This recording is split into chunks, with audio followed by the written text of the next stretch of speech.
Tapi kali ini kita mau belajar tentang konseling pranikah. Konseling pranikah itu penting. Kali ini kita akan belajar arti pernikahan. Topiknya adalah tidak ada keluarga yang sempurna. Parenting ini perlu diketahui oleh semua orang, bukan hanya orang tua. Belajarlah menjadi teman yang asik, yang ngobrol, yang menghargai. Family unboxing, membongkar keluarga. Salam keluarga Indonesia, kita belajar lagi. Kali ini kita akan belajar soal parenting. Dan temanya adalah menolong anak minder. Di segmen sebelumnya kita belajar bahwa minder, rendah diri, kemudian tidak percaya diri, ternyata dibentuk pada usia 12 tahun ke bawah. Di tahap pertama dan kedua dari 6 tahun kehidupan seorang. Pak, mengapa tidak disebutkan bahwa minder itu dari 12 tahun ke atas? Karena anak minder memang dibentuk di bawah 12 tahun, di mana anak itu dalam tanda petik lebih pasif. Hanya bisa menerima atas apapun yang diperkatakan, yang diperlakukan, yang dihadapi. Berbeda 12 tahun ke atas, 12-18, tahap yang ketiga dari 6 tahun pertumbuhan, maka anak mulai bisa memikirkan, menganalisa, membandingkan, mempertimbangkan. Bahkan dia mulai membandingkan omongan orang tuanya dengan teman-temannya atau gurunya. Itu di SMP ke atas. Dan dia mulai bisa memilih kemudian memutuskan.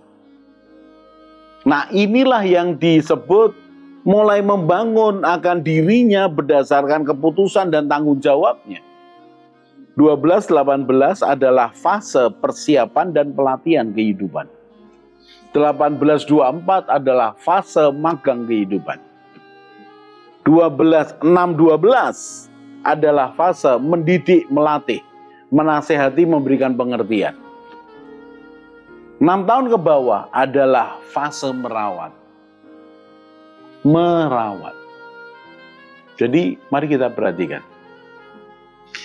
12 ke bawah adalah fase di mana seorang anak itu dirawat. Lebih banyak dalam tanda petik pasif. Karena tidak seaktif SMP, SMA di mana dia mulai bisa membandingkan, menganalisa, membedakan, lalu mulai bertanggung jawab dalam hidupnya. Anak SD prosentasenya kita tahu ketika kita belajar soal prosentase tanggung jawab anak dan orang tua. Semakin besar anak, semakin dia besar prosentase untuk tanggung jawab hidupnya. Semakin lama orang tua mendidik anaknya, membesarkan anaknya, semakin kecil prosentasenya terhadap anaknya. Tetapi di dalam prosesnya ada yang namanya pengalihan tanggung jawab, pengajaran, pendidikan. Ada seperti estafet. Apa yang papa lakukan untuk hidupmu, maka kamu akan lakukan untuk hidupmu sendiri. Karena papa tidak selalu mendampingi kamu. Ada proses transfer tanggung jawab. Nah, ini yang terjadi. Kemudian, perhatikan. Ketika anak mulai belajar, 6-12, maka anak mulai bertemu dengan yang namanya kenyataan kehidupan. Mulai belajar mengurusi diri sendiri, sedikit, kecil, tanggung jawab. Mulai belajar tentang aturan. Aturan di rumah, kemudian aturan di sekolahan, aturan bermasyarakat. Ada yang boleh, ada yang tidak boleh. Anak mulai belajar, mulai mengenal siapa dirinya di tengah-tengah keluarga. Anak mulai belajar bersikap, berkata-kata dengan tepat. Di mana itu? Di dalam usia 6-12. Dan 6-12 ini orang tua harus mengajari anak. Mulai dari hal kecil. mengurus diri sendiri, membantu orang tua, mengerjakan tugas sekolah, berteman dengan baik, berkata-kata dengan baik. Orang tua harus mengajarnya. Orang tua harus memberi contoh. Ketika anak melakukan kesalahan, orang tua harus mendampinginya, bukan menyalahkannya. Kalau anak sering dimarahi, tanpa diberi pengertian, tanpa didukung bahwa nanti akan dilakukan revisi, kamu bisa lakukan sesuatu yang lebih baik, maka anak jadi minder. Anak bisa tidak percaya diri, nanti buat salah lagi, buat salah lagi. Anak minder salah satunya adalah karena terlalu sering dimarahi. Apa-apa salah, apa-apa salah. Tapi kan memang dia salah, Pak. Iya, tapi kalau memang dia salah, ya jangan dimarahi terus-menerus.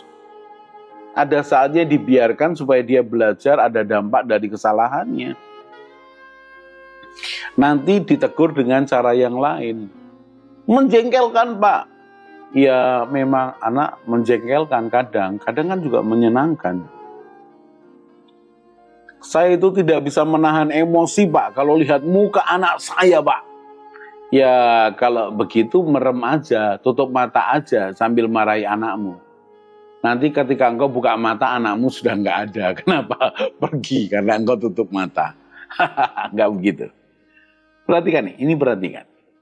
Itu just joke aja, guyon aja. Saya perhatikan. Anak jangan terlalu sering dimarahi.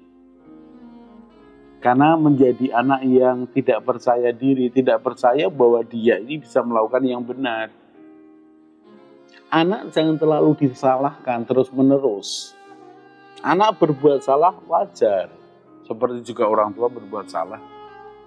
Tapi perhatikan, kalau terus-menerus dia dipersalahkan, bahkan contohnya, ketika sesuatu terjadi dengan saudaranya, selalu dia dipersalahkan, itu membuat dia minder, membuat dia rendah diri, tidak percaya diri, dan itu merugikan.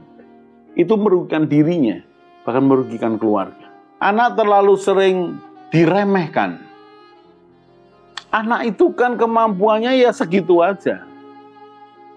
Tapi kalau orang tua tahu bahwa anak itu butuh dibesarkan hatinya, kenapa tidak pakai bahasa yang baik? Walaupun dia melakukan kesalahan yang sama, mengapa kita tidak mengatakan, oke, kita akan ulangi lagi ya, kamu belum bisa ini, tapi kamu pasti bisa. Kita ulangi lagi nanti. Daripada perkataannya, alah kamu ini pasti salah, pasti nggak bisa. Apalagi dengan raut muka, marah, jengkel. Anak akan kecil nyalinya, mentalnya mengecil. Dan menjadi minder. Itu di hadapan orang tuanya, di hadapan orang lain lebih lagi. Tiba-tiba itu membuat dia takut. Seperti pohon putri malu. Kesentuh sedikit langsung menutup diri. Itu orang-orang yang minder. Bukankah kita tidak mau anak kita menjadi minder, malu, rendah diri, kemudian menutup diri?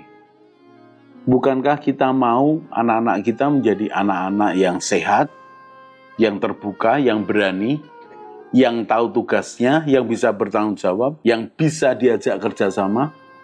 Bukankah kita mau anak kita ini berhasil, mampu mengurus dirinya sendiri, mandiri, kemudian dia berhasil menghadapi apapun kesulitan hidupnya? Bukankah kita mau anak kita berhasil? Mari jangan buat anakmu, jangan ciptakan anakmu. Saya minta maaf kalau pakai istilah ciptakan. Karena anak itu kalau digambarkan adalah seperti sebongkah batu mulia yang belum diasah. Saudara pengen tahu seberapa dia mulia memancarkan akan sinar yang indah? Ya harus digosok, harus dipoles. Dan orang tua adalah ya pemolesnya. Dan saya percaya setiap anak punya potensi yang luar biasa. Punya gambar diri yang utuh di awalnya. Tuhan punya kehendak anak kita ini untuk menjadi pribadi yang utuh, berkarakter, kuat. bertanggung jawab, bisa dipercaya, pada suatu kali bisa diajak menjadi rekan kerja, partner hidup yang luar biasa. Mestinya seperti itu. Bukankah tidak ada orang tua yang menginginkan anaknya minder, malu, kemudian gagal? Saya nanti akan lanjutkan di segmen berikutnya, tapi kali ini saya ingin mengajak setiap orang tua.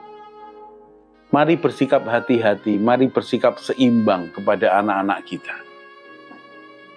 Mari sabar. Mari lihat dia membutuhkan kita. Mari sadari perkataan kita bisa membangun hidupnya, tapi perkataan kita juga bisa menghancurkan hidupnya. Mari jangan terlalu banyak disalahkan. Mari jangan terlalu banyak dimarahi. Jangan terlalu banyak diremehkan. Mari hargai anak-anak kita. Anak-anak kita sedang belajar menjajaki kehidupan. Bukankah kita tidak mau anak kita gagal?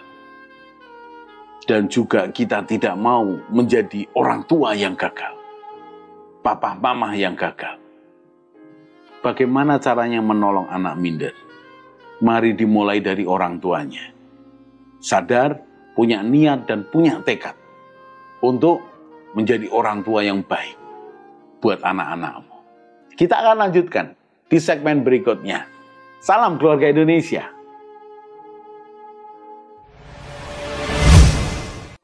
Mari bergabung dalam Keluarga Indonesia dengan cara subscribe channel ini. Di Keluarga Indonesia, kita akan belajar bersama tentang pranikah, pernikahan, keluarga, parenting, mertua menantu, dan juga family unboxing. Jadi jangan lupa share pada teman dan keluarga dan juga subscribe.